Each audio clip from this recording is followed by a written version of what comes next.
your lifetimes has anyone ever worshipped you? Loves me.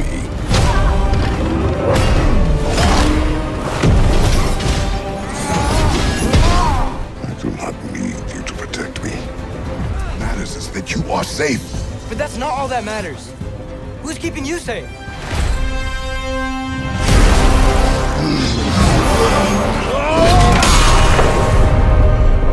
We will make our own destiny.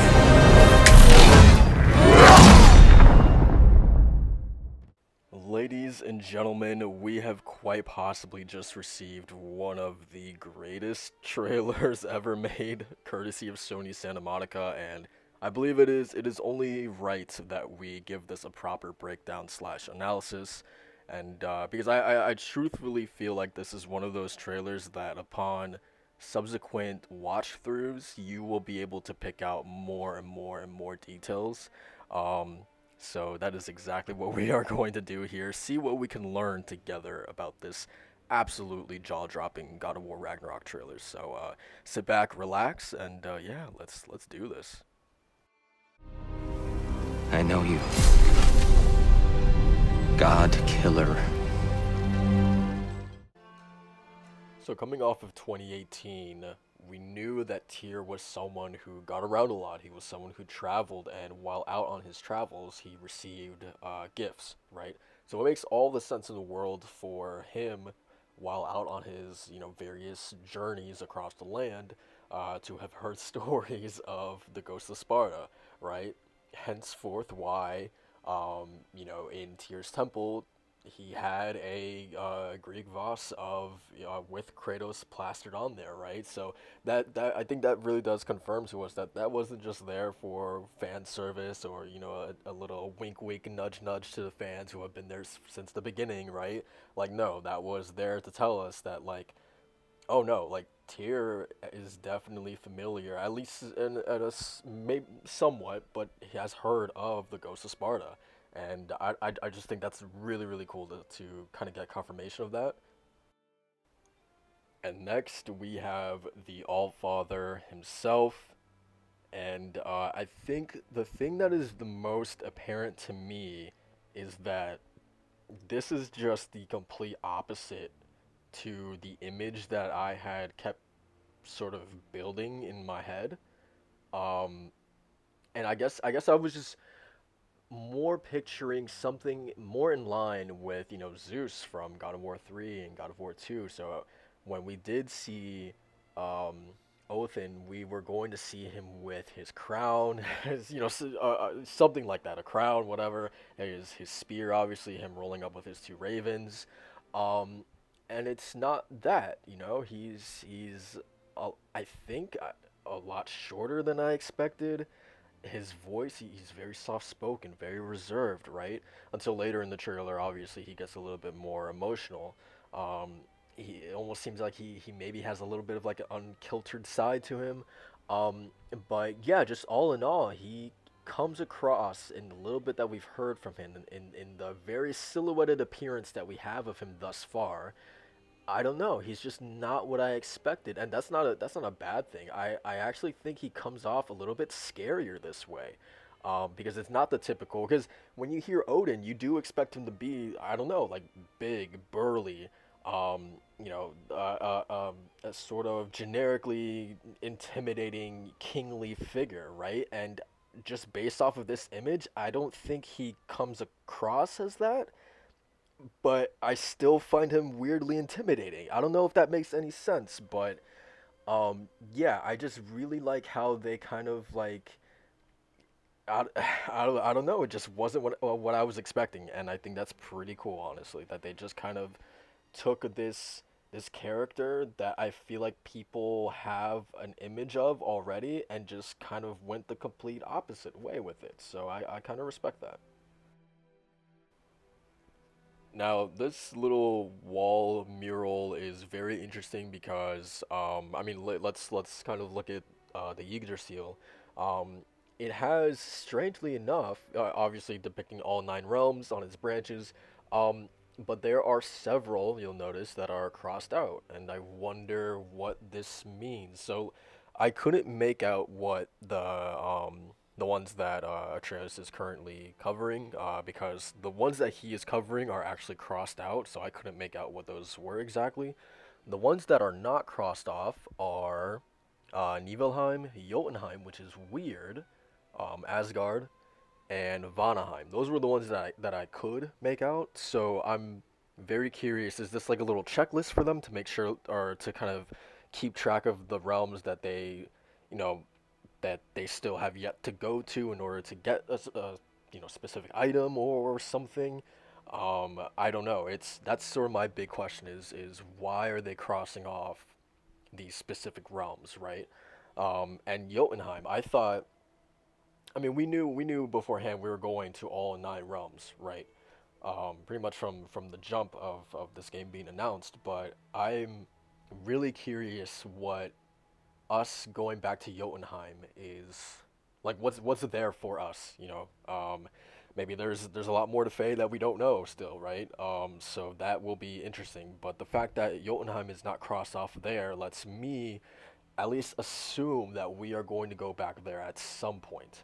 Um, so yeah, very interesting. Also in that mural as well, we see Tyr depicted in prison. Also, the shot kind of pans out a little bit more. You can see Tyr, I believe, running with wolves, who I would assume to be both Skull and Hati. There's a lot more in this mural off to the side as well, but those were sort of the main things I wanted to talk about. Next up, we got Freya. The one thing I wanted to talk about her really quickly was the mistletoe. I'm a bit surprised that so Atreus in the last game he was wearing the mistletoe right on his the strap of his quiver, I believe, right? And now in Ragnarok he's wearing it as like a necklace, and that's what Freya kind of like pulls off of him. Um, a weird. I feel like that's a weird decision on Atreus's part to wear that as a necklace. Um, I mean, it is quite literally the thing that kicks off Ragnarok because it led to Baldur's death. So yeah, I don't know. I wonder if that's just purely a sort of like a aesthetic thing that the that Santa Monica chose to do, or if there's a story reason for that. My assumption is that there is a story reason for that. Otherwise, Freya would not, deliberately pick that off of him, and look at it like this, right? So I definitely think there's going to be a story beat revolving around that. But nonetheless, a little bit weird for him to wear that as a necklace, I feel like. There were several moments in this trailer that required immediate answers from me, as I'm sure it required immediate answers from all of you guys as well. None more pressing than this specific moment where I kept asking myself, even after subsequent watch-throughs of this trailer, where the hell are Kratos and Atreus now? So I kept racking my brain trying to find an answer, and I think I have one, especially if our sort of theories are to be believed, our time traveling or time shenanigan theories are to be believed, which I definitely believe in them, because I mean, hell, we literally met Jormungandr in the last game, so there are definitely some time shenanigans going on here. So if that is again to be believed, to be happening within these 2 games, I believe that this specific location is indeed Ginnunga Gap, which is the void. Yeah, essentially the void where the world was created. Ymir lived here before he was slain by the gods, or he or it was slain by the gods. And why I feel confident in this being Ginnunga Gap is because of the red and the blue in the background. Now, the colors are significant because we know that the red, which symbolizes the heat from Muspelheim, and you have the blue, which symbolizes the ice from Nibelheim. Those two clashing together essentially begins the process of the creation of the world as we know it, within this entire void. And this isn't confirmed or anything. This is just a pure speculation, but I think it's what makes the most sense, that it is that void where everything began. And again, if we are dealing with time travel, which is insane to think about, and it is a place I never would have imagined that these 2 characters would be in, literally the beginning of like all creation. This is where the world is created. This is where Ymir of all creatures lived in, right? Will we? That's another question. Will we actually meet Ymir of, right? But yeah, I just never would have imagined that. But again, if time travel is to be believed, to be a thing that's going to be a big part of this story, um, it is wild to me that they are going to be essentially traveling all the way back into a point in history where the world hasn't even been the where literally the process of the world being created is still like in the process of happening. And now like this also begs the question of just like how far are they willing to take this? I mean, it already feels like they are putting like everything out on the table with this final entry, but like will we also get to meet Askar and Embla as well, the first humans that the gods created? Like I wouldn't be surprised if that's something that's also on the table, right? So yeah, I'm absolutely like this moment once I actually started like kind of researching and just kind of thinking about possible places that this could be. Once I settled on this being the void, I was absolutely just like floored. Like I could not believe it. But again, if we are doing the time traveling thing, like we all suspect we are, it makes sense. During this little montage, we have Othin, who I would assume more than likely is speaking directly to Kratos, and he says what is perhaps my favorite line in the entire trailer. He says, "In your lifetime, has anyone ever worshipped you, prayed to you?" And it is one of those things where I struggle to recall if I have ever thought about that, but it just makes so much sense, right? Because it is absolutely true, right? If you compare someone like Kratos to a Thor or an Othin or whoever, right? These are gods who quite literally have, and we have seen them have statues erected in their honor, right?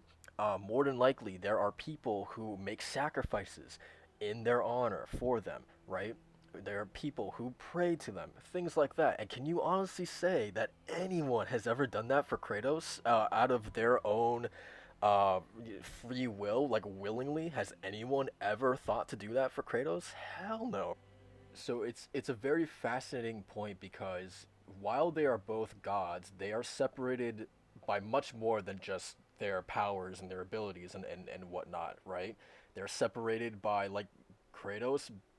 Sure, he is a god, but he is not revered and I don't know, respected or loved as gods typically are, right?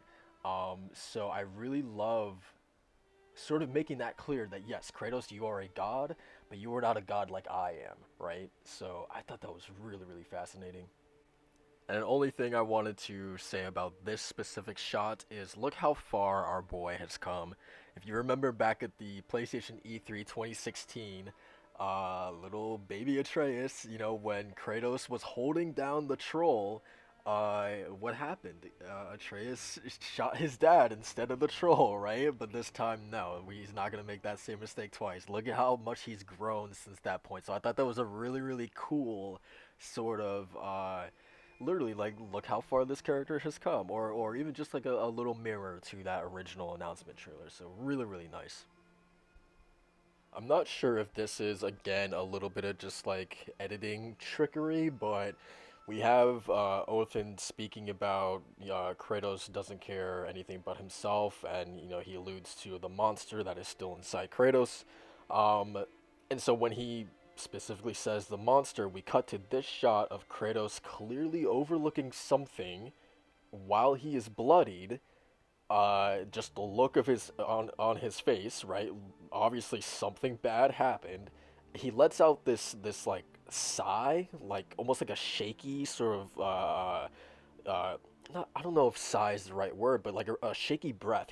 Right? He lets something like that out of him, and I I really feel like someone died in this scene.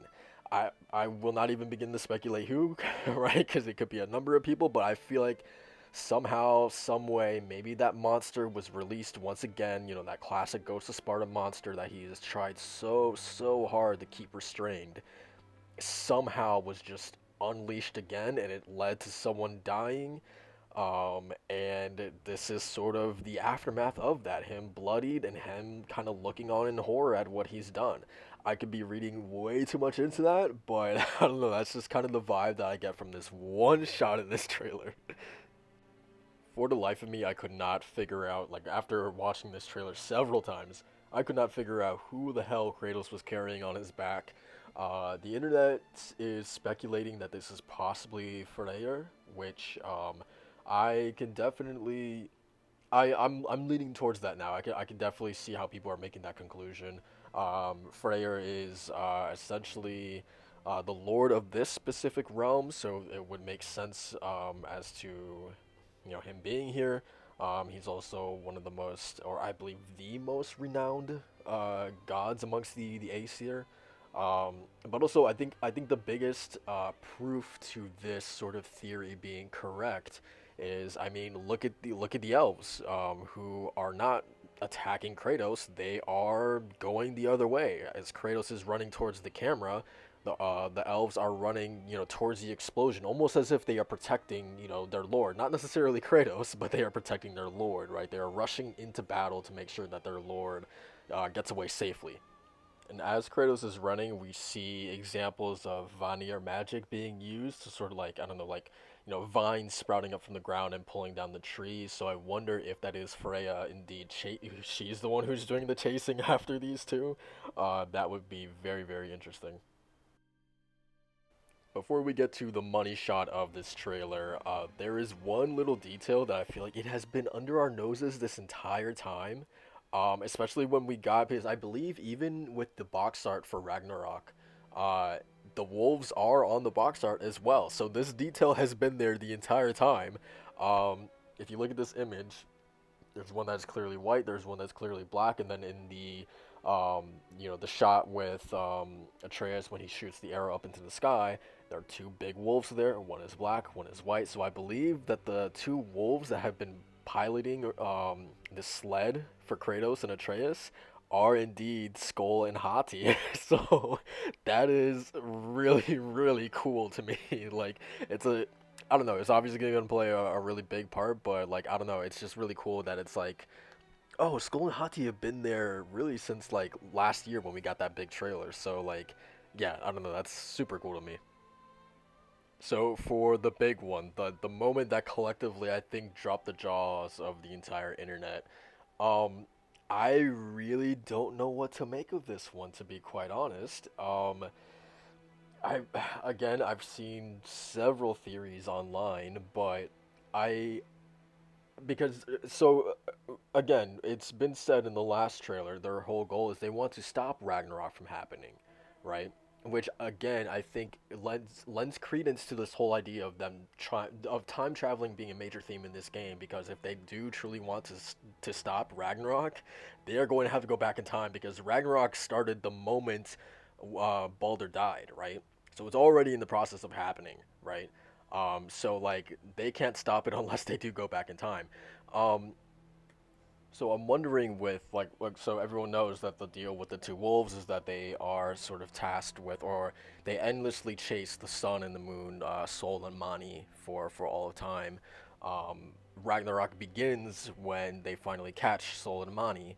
But my thing is that, so I wonder if this eclipse means that at some point they did catch Soleimani, which, again, Ragnarok has already begun, so I wonder, it seems like they do catch them at some point, and I don't know, it's so tough, because, like, so, with Atreus firing the arrow and sending one of the wolves up there, it seems like he begins the process again of, having, or the wolf needing to chase the sun around and around and around until he catches it, right? It's almost like he like resets the clock almost in a way. So yeah, again, I don't know what this scene, like, it's so cool to me, right? Because there's a lot of things that you can definitely be like, okay, I recognize this from the Eddas and et cetera, et cetera, et cetera. Like, I've seen this, before, I've read about this before, but, like, this specific scene, like, sure, you can make out little bits and pieces of it, but I still feel like this is the one scene where, like, I just don't know, and that's really, really exciting. So Yeah, and then also fun fact, these two, Skull and Hati, are the children of Fenrir. So technically, Atreus is hanging out with his grandkids right here. So that's pretty cute. For this one, I want to talk about it just for a little bit because Kratos is returning to the light of Alfheim, which is very fascinating because I would not have expected us to go back in there. Like, what else is in there for Kratos to find, right? Or to see, or is it something purely, I don't want to say selfish, but is it something purely that he just needs, for himself, to hear Faye's voice again? Is there still something more? Again, speaking about an earlier point, is there still something more to Faye that we don't know? Um, Very curious that he's going back in there. This shot of the jellyfish is just absolutely incredible. I wonder what realm this is specifically. It looked, I mean, just purely at first glance, it looked like it was in the realm between realms. But regardless, it is curious that Kratos is holding up Mimir, so that would let me know that, kind of similar to Jormungandr, that this is probably going to be a Jotun, probably, that Mimir is going to have to converse with. So very, very cool. I'm not gonna lie, this one was making me a little scared, a little nervous, because it feels like Kratos and Tyr have gotten to a point where they trust each other, right? Where they have been through hell and back throughout this entire journey, and they have really come to sort of trust in one another. And this seems to me like a moment, like where it's almost like a point of, or it's seemingly a point of no return, and they're kind of like, in my mind, it's like good luck. You know what I mean? Like they are both going off into two opposite directions, into probably battles, or they have their own individual missions that they may not walk back from, or they may not return from, right? So it's kind of like a good luck, kind of thing. The fact that, and again, back to the trust, the idea of trust, the fact that Kratos is lending him or giving Tyr his blades of chaos, his signature weapons, right? I think is the ultimate sign of that trust, right? Very, very cool that Tyr is using those weapons. Um, but yeah, again, I don't know. I got a bad feeling about this shot, or maybe I don't know. Maybe it's just some wholesome stuff. Maybe they're just gonna fight together. But I don't know, man. I got a little bit worried seeing this. It really gave me that sort of vibe of just, you know, two two people who have grown into uh, um, a friendship almost, that are, kind of wishing each other well as they ride off into a battle that they may not return from. Last but not least, just this incredible stinger of Kratos versus Thor, and like, I think. So obviously this fight is happening in Midgard. We have Tyr's temple in the background, obviously, on top of the frozen Lake of Nine, which is really, really cool. Especially how the ice shatters upon impact. It's just the coolest thing. My biggest thing is that I fully expect Jormungandr to be here, man. I fully expect him to participate in this fight. I mean, Thor and Jormungandr are destined to fight. They're always destined to fight. They're always destined to kill each other during that fight. I believe they already have. I mean, Mimir talks about it in 2018. They already had a fight, but their clash was so great that it literally knocked Jormungandr back in time, which once again, leads credence to the whole idea of that. Like, yes, we are probably going to get some time shenanigans in this game. Um, but yeah, I'm foaming at the mouth at the thought of a Jormungandr and Kratos tag team against Thor. Like, I cannot even begin to believe. Like, I could not write a better fan fiction for that. And I don't know. I fully expect that it has to happen, right? It has to happen. So yeah, it's gonna be cool regardless. I'm fully expecting this to be probably the most insane fight of the entire series, but Regardless, man, what a stinger! And then immediately to put at the end of this trailer, pre-order now, just like the perfect incentive. I bet you, like everyone after this trailer was like, "Yep, going to pre-order that right now," right? So it was just the perfect incentive, man, to end with that fight, a little tease of that fight, and then immediately throw up the, "You probably want to pre-order this now, don't you?" But yes, that is going to do it for my little breakdown of the latest God of War Ragnarok trailer. I hope you enjoyed it. A little bit of a different little kind of piece of content for the channel today, but regardless, I hope you enjoyed us changing it up a bit. We record a podcast every Saturday at 10:30 p.m. or 10:30 a.m. Eastern Standard Time, talking about general gaming news that's happening around the community. We will definitely be talking about this trailer as well as everything that happened at the State of Play, so if that sounds remotely interesting to you, feel free to stop on by. Until then, peace out and thank you for watching.